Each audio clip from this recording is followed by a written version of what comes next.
Good afternoon, everyone. Thank you for joining us. See a big group coming in, and we're excited to have you today. Right.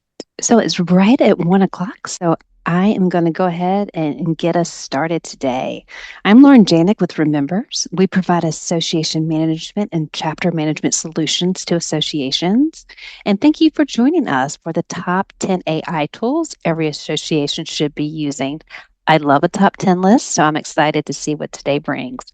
We have two Kevins with us. Kevin Ordonez is president of orgSource, has spent decades of guiding technology strategy, and that includes AI transformation. He teaches leaders to replace fear with curiosity and adopt the product mindsets need to thrive and change. And Kevin Martlage brings more than 22 years of experience helping organizations turn strategy into practical, sustainable action by building the cultures that truly support innovation. We are thrilled to have them both with us today. So, Kevin and Kevin, I am going to turn it over to you. Great. Thanks, Lauren. Thanks. And hello, everyone. Good to see everyone coming on in. I think we do something a little different. We're going to actually start with a song. No, we're not going to sing, but we're all going to listen for a few minutes.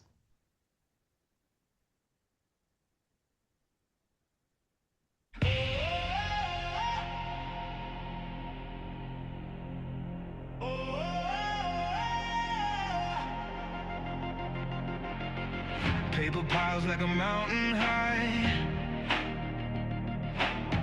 Every click feels like a battle cry.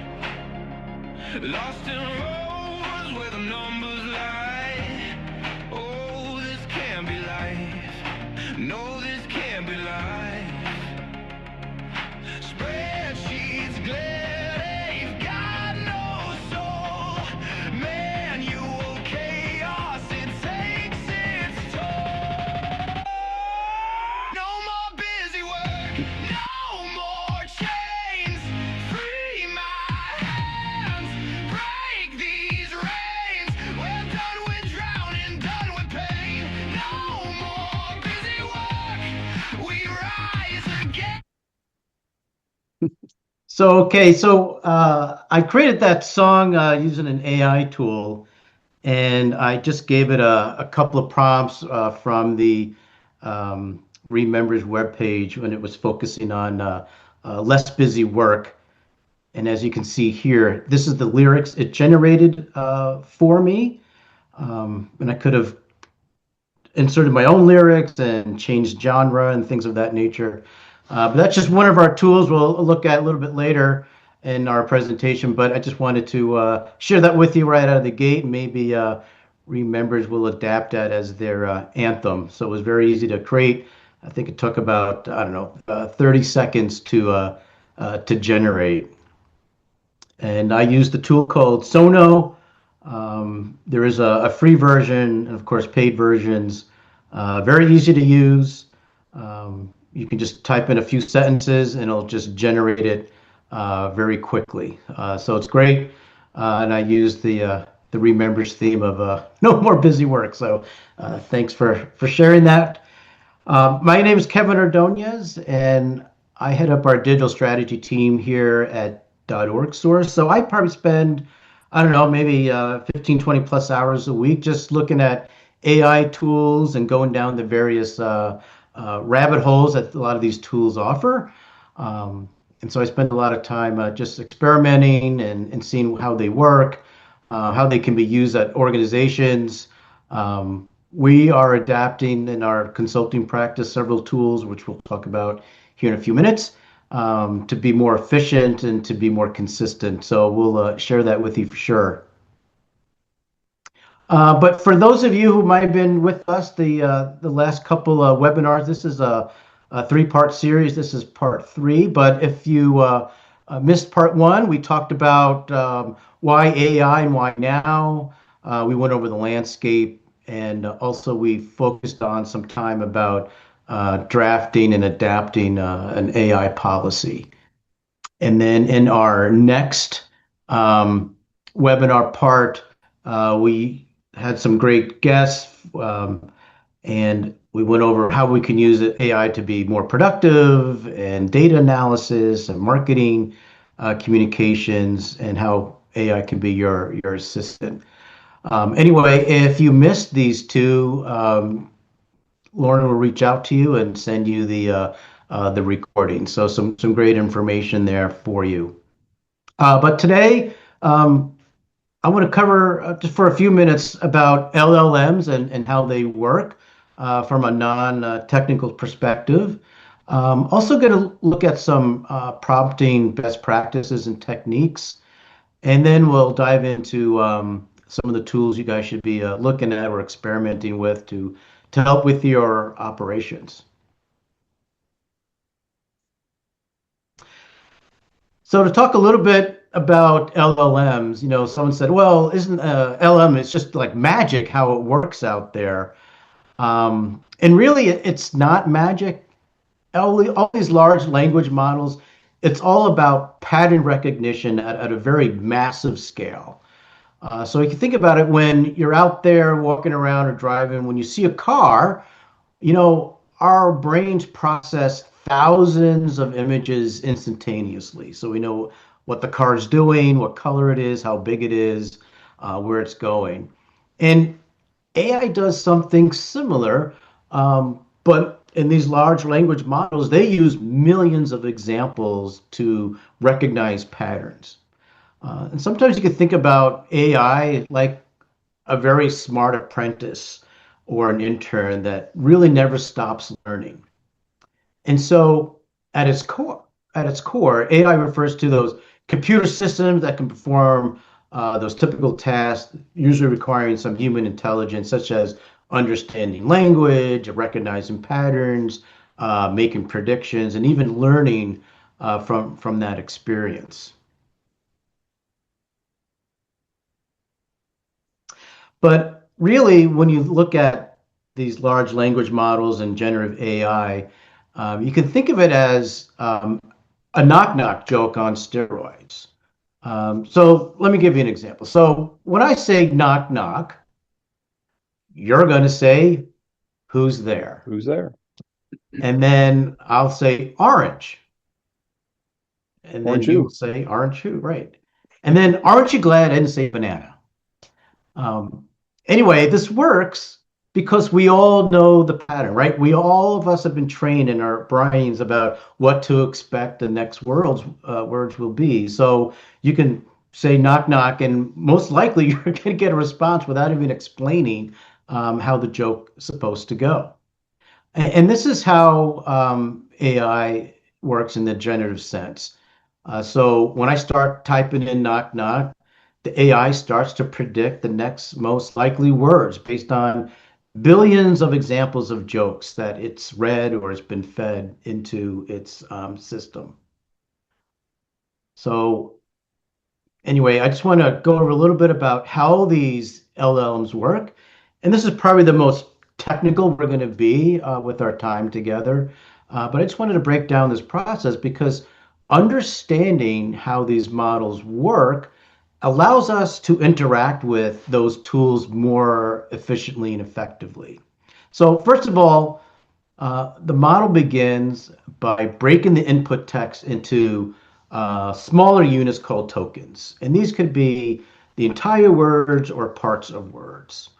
And then next, each token is then converted into a numerical format or embedding. And this captures its meaning in a way that the model can better understand. Then the core of the model uses its attention mechanisms to determine which tokens are most important based on the surrounding text. And then finally, it predicts the most likely next token used based on everything it's seen so far. And so this process just repeats itself as the model builds out a full response, either word by word or sentence by sentence, trying to create a coherent and meaningful output that we can all read. And then based on this context, it predicts that next word and one after the other until you see a whole string of sentences put together. Again, so you might be asking, so why does this really matter? Again, it goes back to understanding these mechanics helps us write better prompts. So you're essentially giving the systems those signals or things to watch out for so it can focus its attention.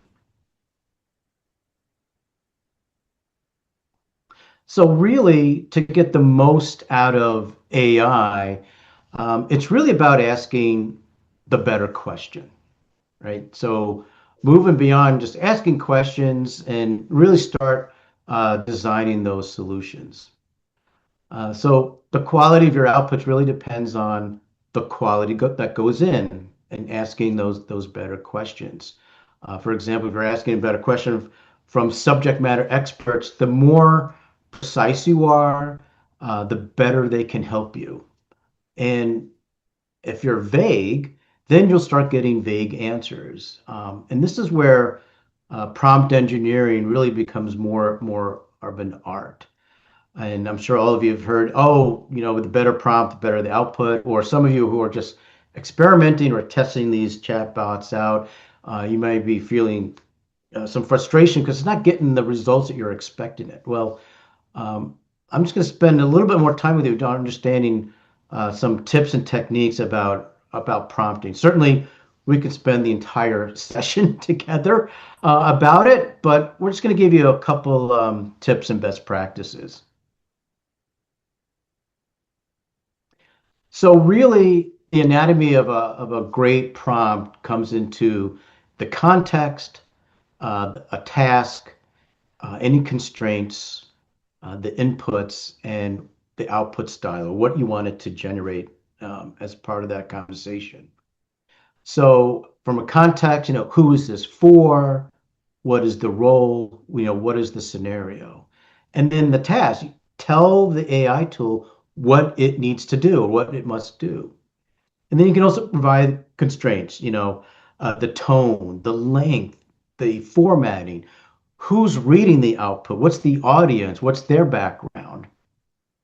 And then as inputs, you can provide it information, a prompt, you can upload data, an image, a graph. You can always provide those types of different inputs. And then finally, tell the AI exactly what you want the final product to be, and who's it, intended for. So Sherry and I came up with a prompting technique called the 4 Ps. There's lots of different techniques out there, but we thought 4 Ps because it's easy to remember, right? And we borrowed the first 3 Ps from an organization called Your Everyday AI, and it's a daily podcast. And the host of that podcast, his name is Jordan Wilson. A couple years ago, he said, "Oh, here's the 3 Ps of a prompt," and we added the preferred output because you should always tell the tool what kind of output you want. So just going over the first couple Ps here, prime it. You want to tell it what the role is of the chat bot. And then you want to say you're a world-class marketer, you're a researcher, give it examples so it knows what its role is. And then the prompt is that's where you give the AI a specific task. Analyze this data, give me a summary, create an executive summary of this article, and try to be as accurate as possible so you get the best results. And then by polishing it, this is where, maybe some of the magic does happen. And don't be afraid to tell it again what you want it to do, and treat the bot as a person, like you're having a conversation with it, so you can be very specific. You can also ask us questions like, well, what questions do you have for me before you go ahead and generate your results? And then tell it your preferred output. You want a top 10 list. You want 3 columns with 10 rows. You want it to create an image. So give it specific instructions of what that output looks like.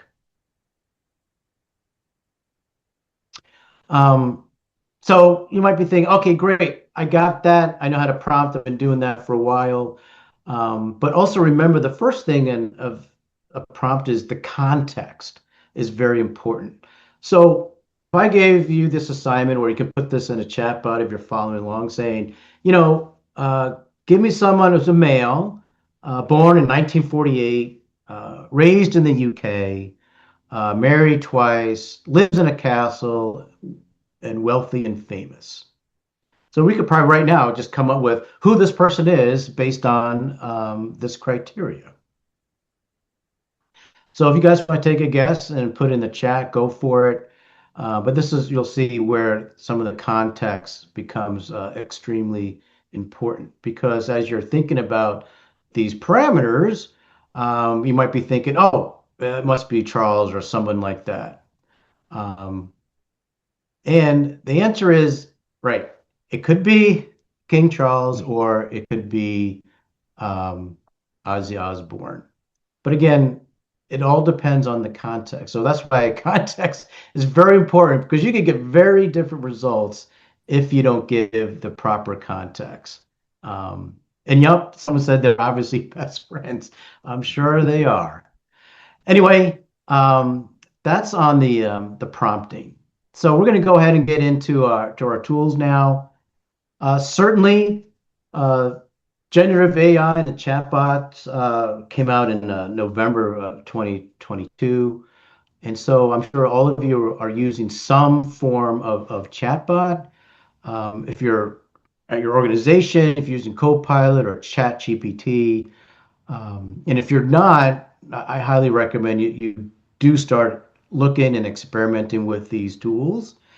And then if you are using the free version, I also recommend, bucking up for the paid version. Most of them are around $20 a month, but it does give you some additional enhancements like security parameters, so you're not training the model on your specific prompts. But definitely, you guys should be using some chat tool out there. And so get your phones out. We will have QR codes throughout all of our tools, but go ahead and let us know which ones you're using. And if you are using other, let us know. And then maybe let us know in the comments what specific tool you are using.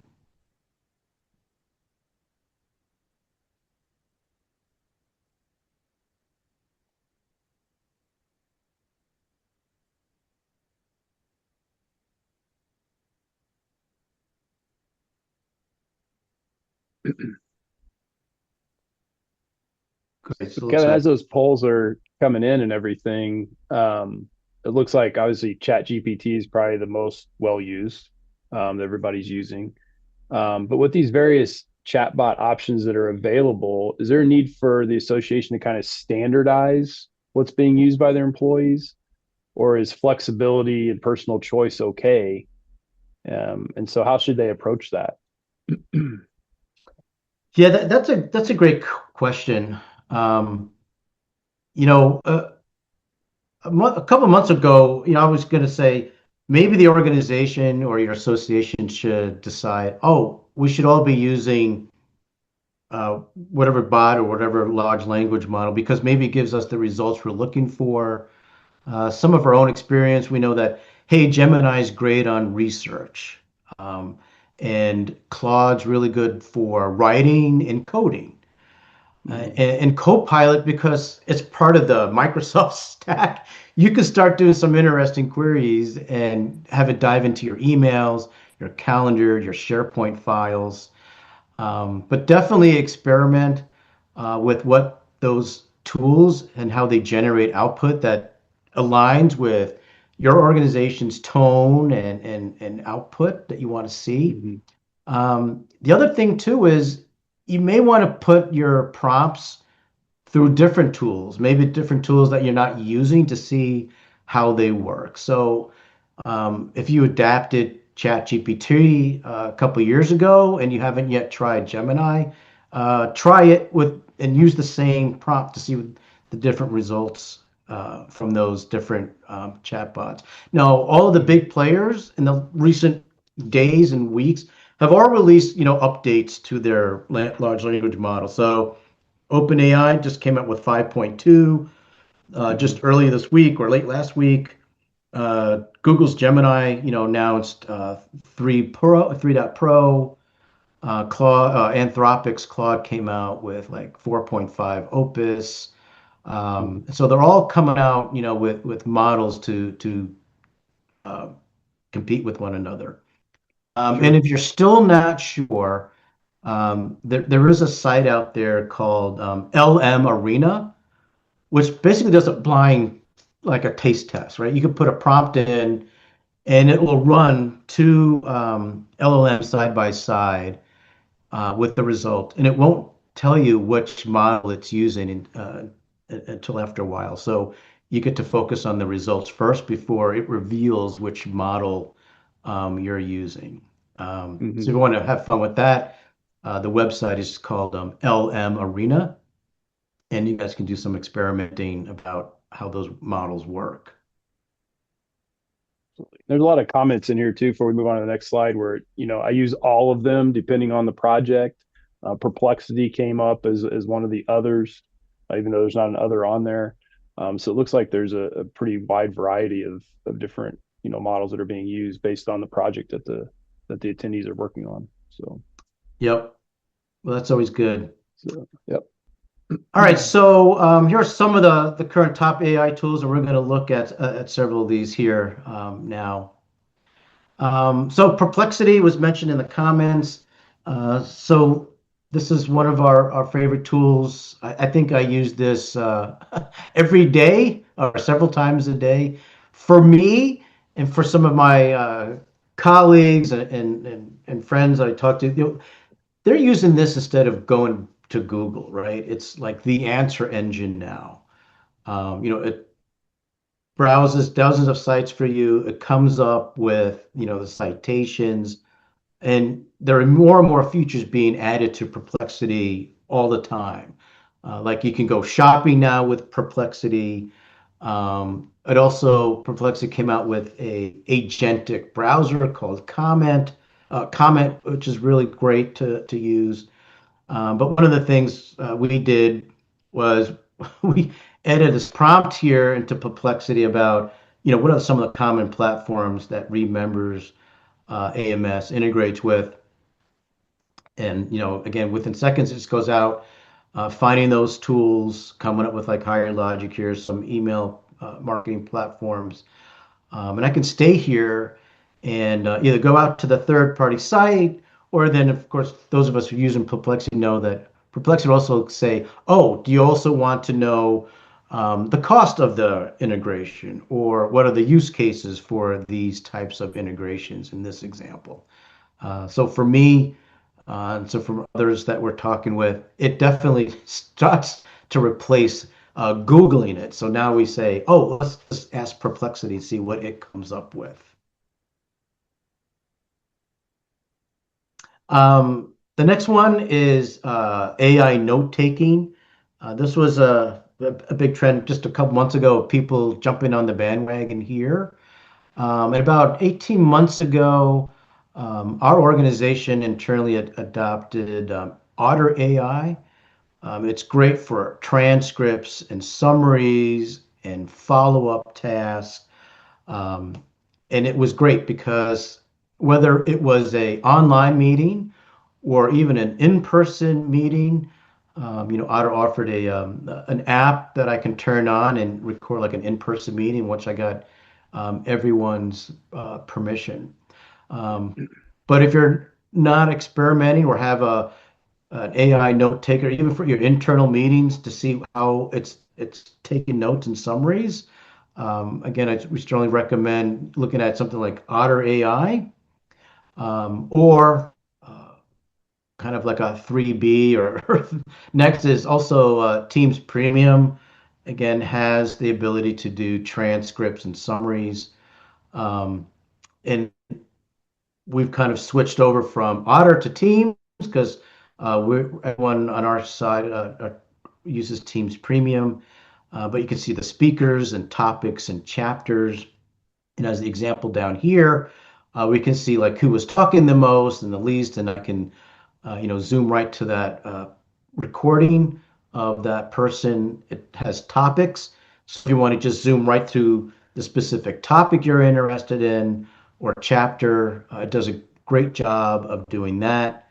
You can also see down here it has the meeting notes. And then sharing, it's so easy. You can say share via email, and it just puts everything in an email and it's ready to go to share. But definitely, you need to make sure it is, taking the notes correctly. So definitely, keep a human in the loop, especially when you're sending out meeting summaries to maybe people outside your organization. Yeah, and I think this is an interesting area that I think with all the associations I work with, and me personally, like was a huge impact to streamlining note taking, action items, all those kind of stuff. And I think people are really starting to dive into this more and more. But what are some of the pitfalls that maybe associations should be aware of when using these tools? Because they are so easy to use and they're so impactful, but there's got to be some things that we should be aware of when we're implementing these. Can you talk a little bit about those? Yeah, that's another great question. So definitely checking for a consistency and how it's being used, the note taking or the summaries or even the action items, just to make sure. Mm. And then also understand what the tool is doing for you automatically. Like some of these tools will automatically send you the recording or notes to all the participants on the list. And most of them have an option of to turn that feature on or off. But definitely understand how the tool works or what the default settings are. So you're not accidentally sending out notes from an AI tool to maybe people who are outside your organization. The other thing is I'd be careful on, some of these tools have very aggressive marketing behind them. There's one tool that I know you can do like a 30-day free trial, and it will send people on that meeting, if you're using it, an email that says, oh, click here if you want to see the summary or the recording. And then what that did was it automatically signed you up for that 30-day trial. And then before you knew it, I was working with this association, and about half of the staff inadvertently signed up for their free trial. It was like always in their meetings because one of the default option was automatically join my meetings with the note taker. So got to be careful of that, and then definitely read the fine print. I know a lot of us don't like to read the end user license agreements. You can have AI help you read the agreements, but watch out for the fine print. I was working with this other organization and they had a small sales team, and they adopted a AI note taker that was geared for sales team for like training them and giving them best practices and tips based on how the conversation went, kind of like sales coaching. But when I went to the site of the tool and looked at their license agreement, it said that the parent company had all rights to all the conversations, and it was shared with the parent company that happened to be in Israel. So just be careful what the fine print says. Great. Okay.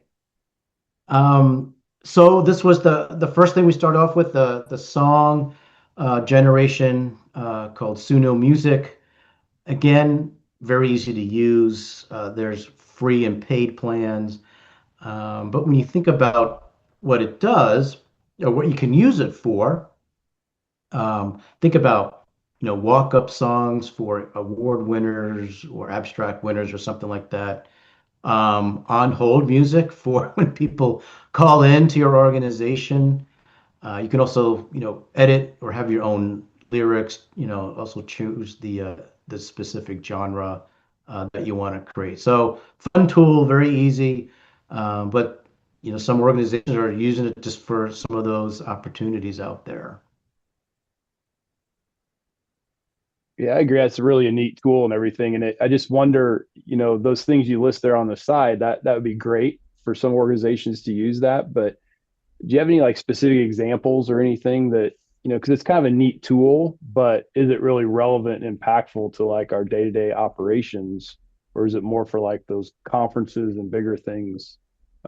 So if you can kind of talk maybe about some specific examples, if we have any. Yeah, certainly the examples here are probably valid. I think the big one is the walk-up music when people either go up for a presentation or an award. Yeah, That's something. But I think the other thing too is we need to be thinking about what's the problem we're trying to solve for. Like, let's not just use an AI tool just to use it. Sure, yeah, I'm a big fan of experimenting and having fun, but when you get to a point where you're investing either a monthly or even your own time or time of your colleagues, we really need to think about what problem is we're trying to solve for and see what yeah, tools are out there to help you along with that absolutely. journey.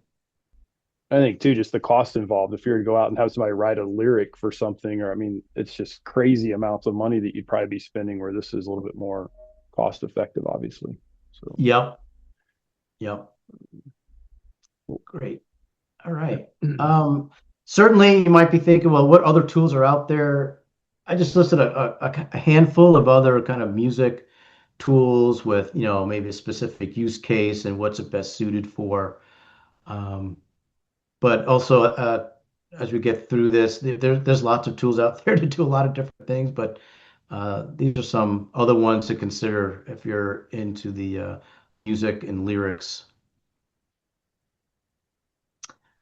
Okay, let's talk about Gamma. I don't know if people on the call are using this, but this is a very powerful tool for creating awesome looking presentations very easily and effortlessly, especially when you think about creating presentations that have, either graphs or progress kind of graphics on it. And well, PowerPoint and beautiful AI and some of these other ones like Slide Model that will give you templates, you still have to go in and edit those tools or edit the presentation. But this one is great. If you just have a sentence or two, you want to generate something for you to give you some ideation, it can do that. Or you can paste in text that from a presentation that you've used, or upload a file. It's pretty amazing, and you can download the actual PowerPoint and take it over from there. And so I did record a presentation. Whoops, sorry about that. I asked it to do. So in this one, I said, yeah, hey, create an educational presentation on customer service. So this video we're looking at, this is real time. I did not speed it up or slow it down. Um, so that was the prompt I put in. I said, just give me 10 slides or 10 cards. And so it really quickly started creating the outline first. And then as you scroll down, you can tell it, hey, I want to be minimal or contextual or long. And then you get to choose the visual theme. And then when it starts generating, it's amazing how fast this goes. And again, this is real time, it's not sped up, but this is how fast it will go for you.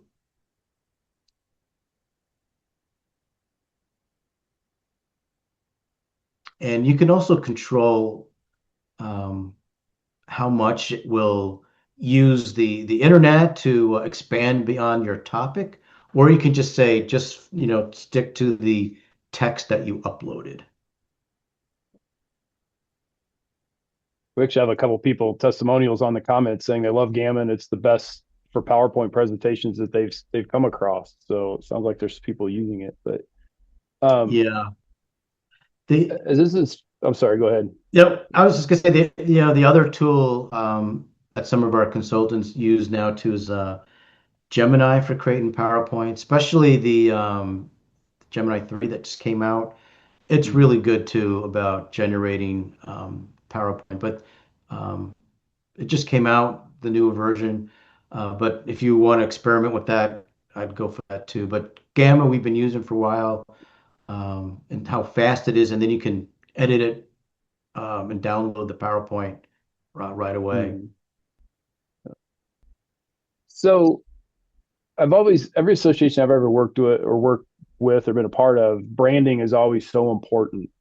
And so if we integrate this into our association, are there things that you can do to ensure the branding is consistent across maybe all departments and there's some consistency and uniformity across that within Gamma? Or do you have to then download what this creates and then still go in and do your logos and all that kind of stuff? Can you kind of talk through some of that?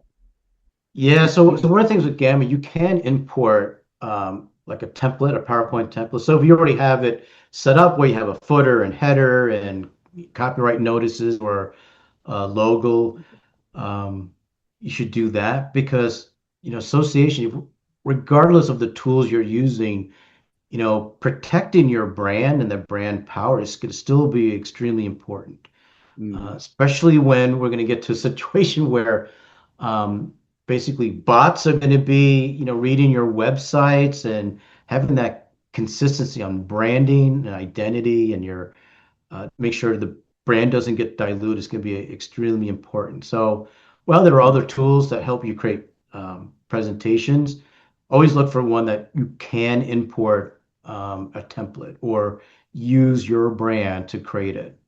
Um, mhm. Always good to protect the brand. Yeah. There's one last comment where somebody Yep. says they've been a fan of Copilot as a starting point for generating presentations in the past, but it looks like the next step that they're looking for could be Gamma. And I think a lot of people I've talked to have done that. They maybe use Copilot to come up with like the outline, and then they're trying to put that into, PowerPoint and presentations and so forth. But yeah, this is kind of your one-stop shop. So I agree with that Yep. comment that was made.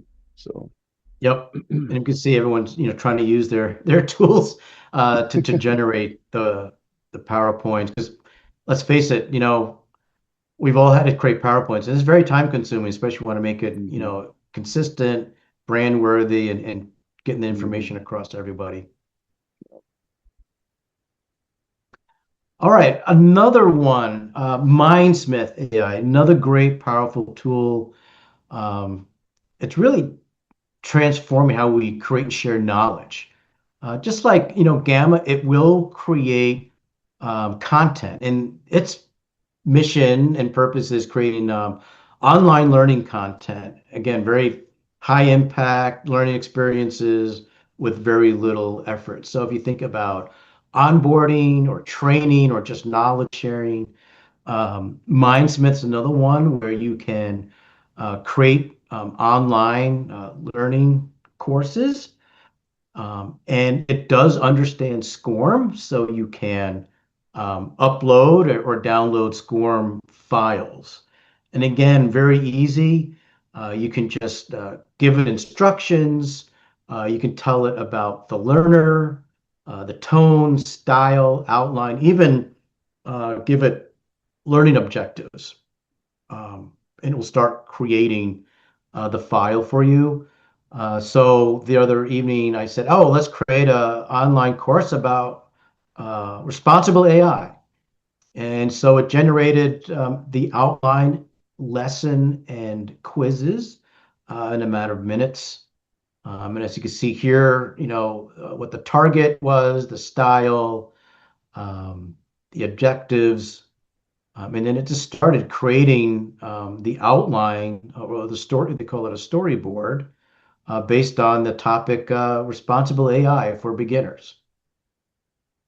And so it goes into, I think this one had 4 or 5 different principles, from fairness and bias mitigation, data bias, what that means. And there's a third principle about privacy and security. Um, and all of the storyboards or lessons can be edited. So again, you can edit all the content here as well as the images.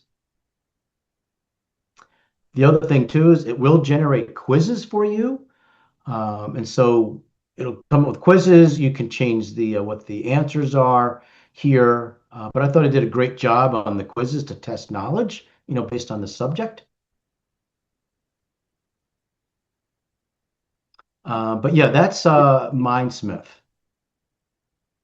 We've got about 20 minutes left, but I want to ask one quick question here about, so when you're creating these quizzes, does it allow you then to export that information so it could be maybe integrated into an LMS system or something that an association would have, or um, is there potential to Yeah, use that? so yep, there is an option to export SCORM format. So if your LMS can Mm, accept that, it can create the package for you, and you can upload it into your system. But perfect. again, great way to generate some learning content.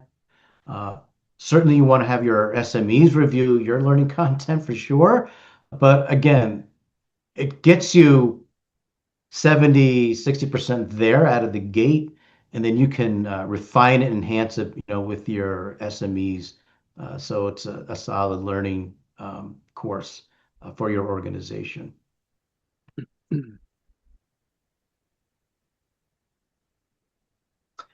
So now we want to share with you a couple video production types of tools out there.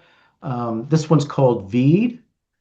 Great. Another one that you can just basically with a prompt, or you can upload a background or executive summary, and it'll start creating a video for you. If you think about, a customized news channel or a video newsletter, you can certainly use Veed here.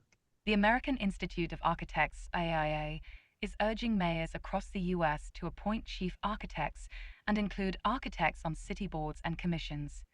ALIA CEO Lakeisha Ann Woods addressed the U.S. Conference of Mayors, emphasizing the crucial role architects play in urban planning. By integrating architects into city leadership, cities can better tackle challenges like affordable housing and climate resilience. This initiative aims to create safer, more sustainable, and equitable communities by leveraging architects' expertise in design and planning.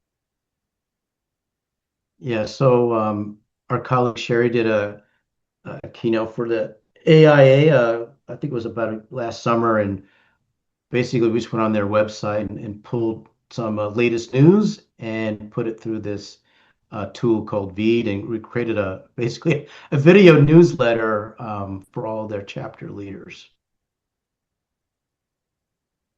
The American The other one that we use is called InVideo. Again, another great tool to take your text to video in minutes. And I use this several times with the clients I work with when we're doing some AI strategy, especially with the volunteers or the board. So typically we do that in a World Cafe style of type of facilitation, but to get everyone on the same page and get their creative juices going, we'll create a video on their industry. And we did this earlier this year for the safety professionals, and this was their video. Again, I just uploaded a script, The future told of it what we workplace needed to safety is do, here, and it's what powered the by point was artificial for this intelligence. video, and this is what it came out with. AI has the power to revolutionize how we identify, assess, and mitigate workplace risks. But what does this mean for the future of occupational health and safety?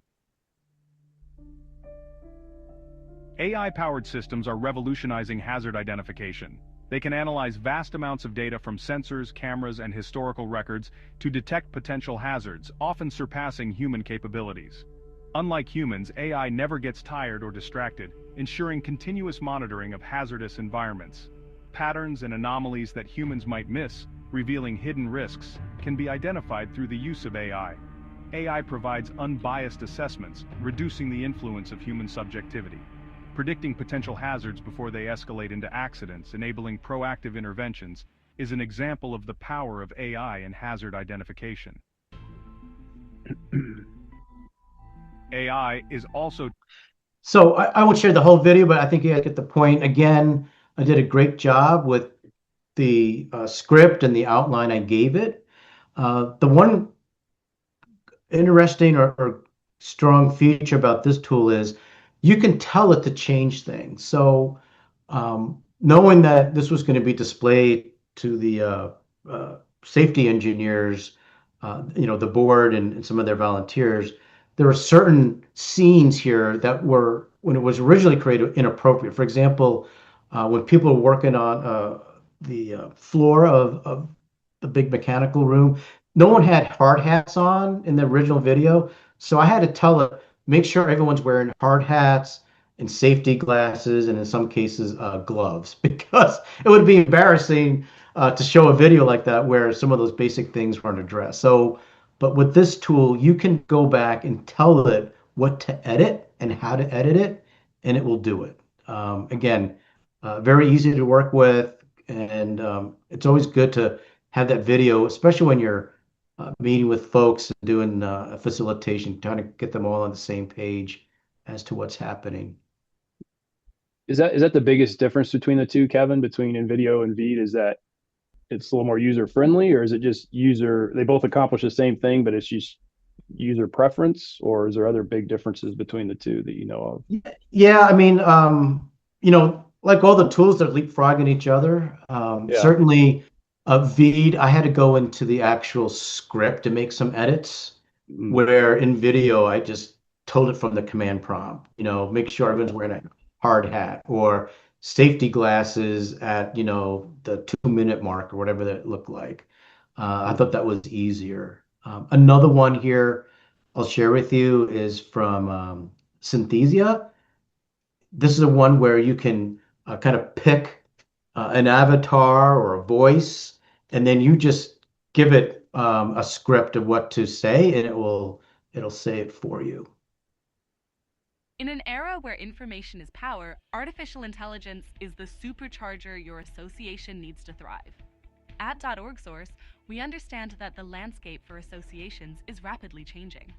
You're not just up against other nonprofits anymore. You're competing with for-profit entities equipped with cutting-edge AI tools that build vast, specialized bodies of knowledge. Imagine predictive analytics that forecast membership trends, personalized AI that enhances member experiences, or automated tools that streamline operations and free up your staff for what truly matters. And the best part? Starting is as easy as scheduling a 30-minute call with one of our senior consultants. No pressure, just... Yeah, so again, very easy to work with. I think I changed the script a couple of times, and it just came out, and I can use this right away. I can share it in a social media post. But again, it enhances, our messaging, and I don't have to worry about who I get to go on video or anything like that. So it's pretty neat.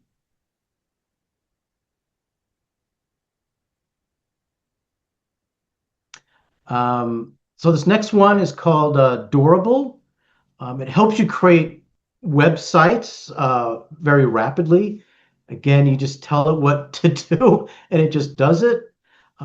This is probably a tool where I might not launch a website using it, but it gives you some pretty great feedback and, again, a starting point.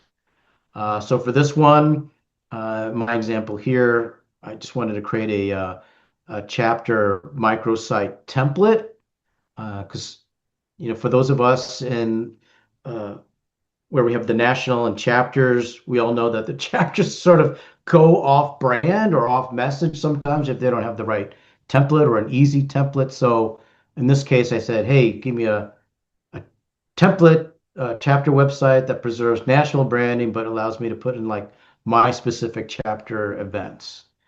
And I made a fictitious organization here. And then again, in about 20 seconds, this was the template. All of this is editable. You can change the colors.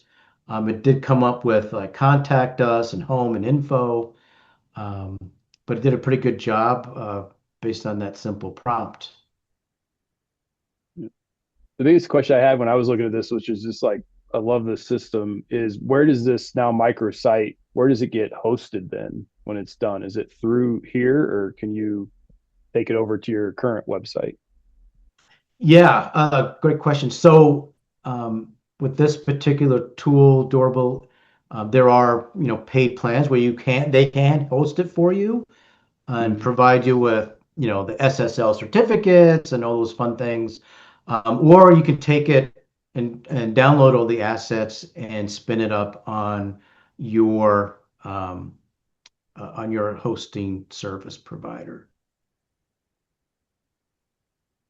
Yeah, there's one quick question. It says, do Yep. these sites follow best practices for accessibility? I don't know. We may have to get back with them on that one, but Yeah, so they you do. can say make sure it is compliant with the accessibility out there. Mhm. So either options for making the text large or having text to voice on the website.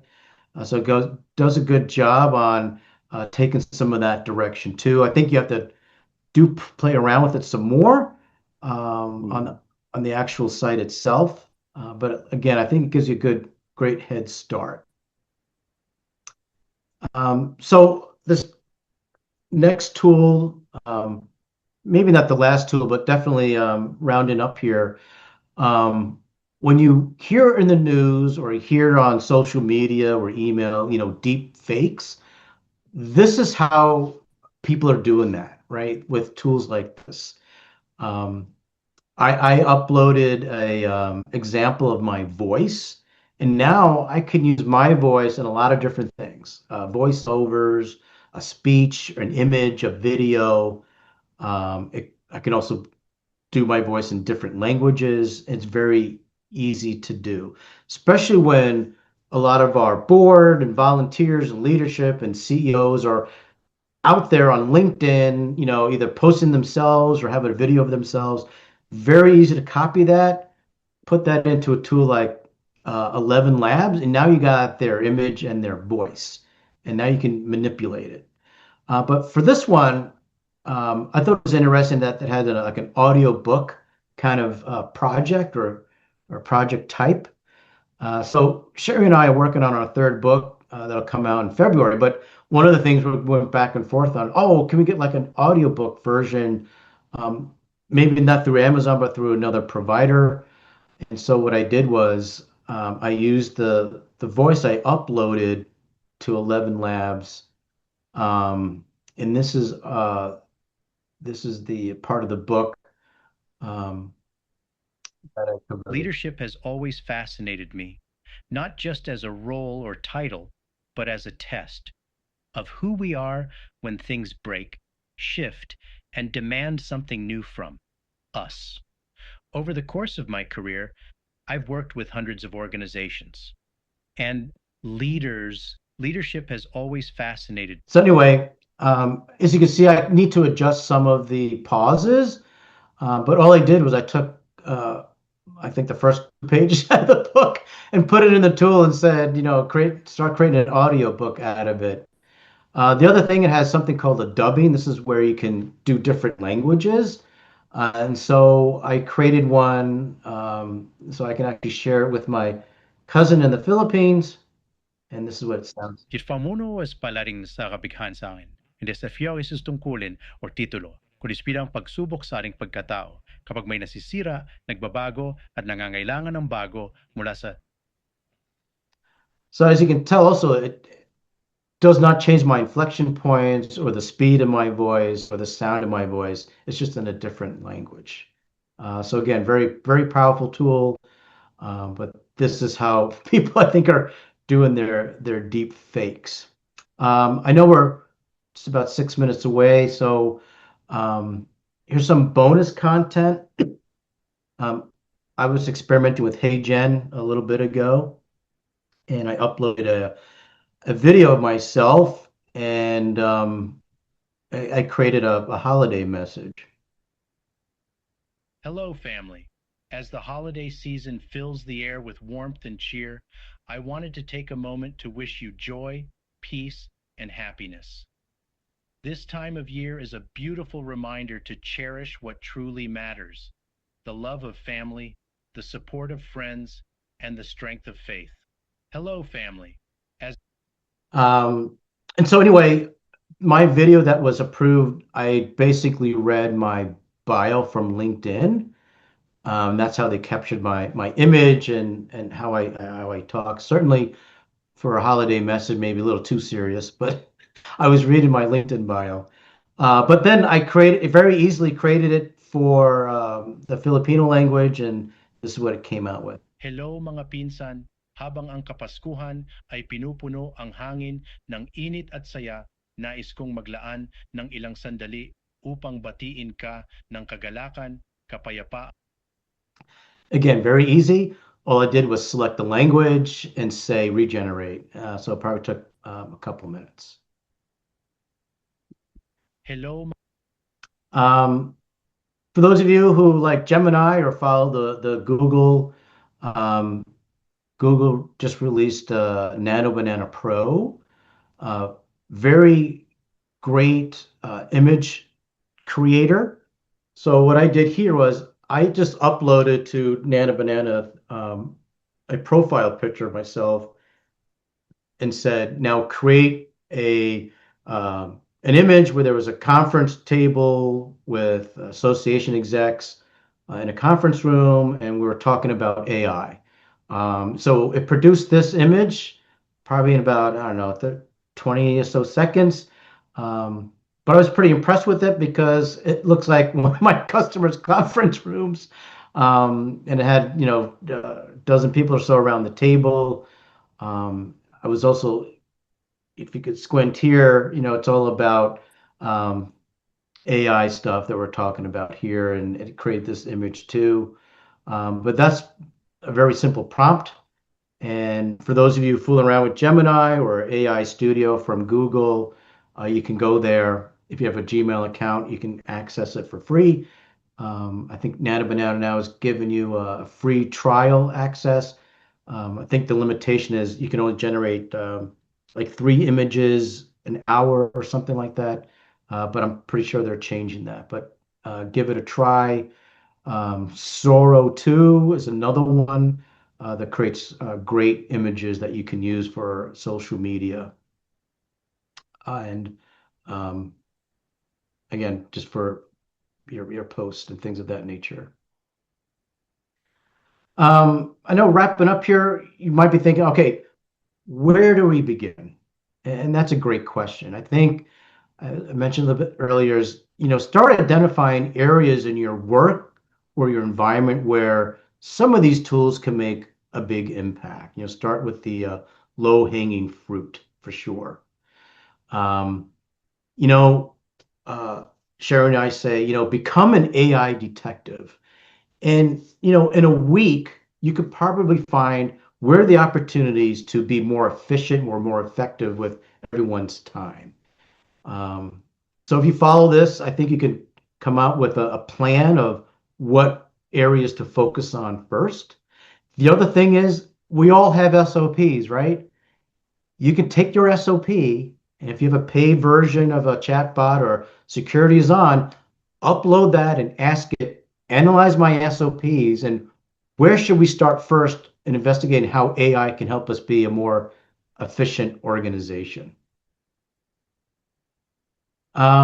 Also, there's actually an app or a website called There's an AI for that. The QR code will take you to that website. Right now, it has almost 44,000 tools. And it was interesting. We did a similar presentation about a year or so ago.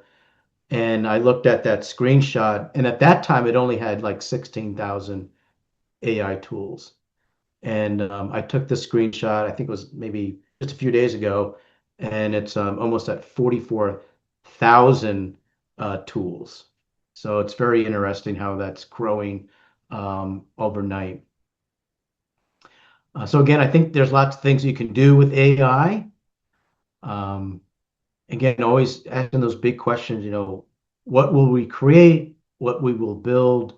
How can we help? But always think about what is the problem we're trying to solve. Some of the things that we're seeing, we heard about an AI board member that's trained on like decisions and past board minutes. So we're seeing lots of different things. The safety professionals launched what they call the AI safety tracker, which took their 8-pound encyclopedia of standards and turned it into a chat bot for their members. It was really cool. they did that less than a year and they're making money on it. So great use case. And I think Sherry probably shared this in the chat, but I have a few more seats left for my AI accelerator that I'm starting in February. So if you want to join, there is a small application that this QR code will take you to. And this is for people who have all various skill sets. We're happy to have you, but we're going to be learning from each other.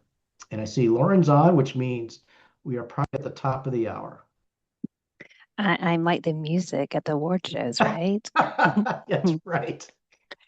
Kevin and Kevin, thank you so much for all these great tips. I don't know about the rest of you, but I was actually looking them up as you were talking because I'm just excited to get started on those. So thank you. Yep. And a quick just let you know that it remembers when we think about AI, we try to think of it not so much as the tool, but how we can make it feel practical and approachable. And Kevin, that's what I liked about your presentation today, is that it was lots of stuff that's just practical that, hey, I can actually do that and understand that. So we really appreciate that. Yeah, thank you for the great questions and the feedback. And everyone, happy holidays and happy New Year.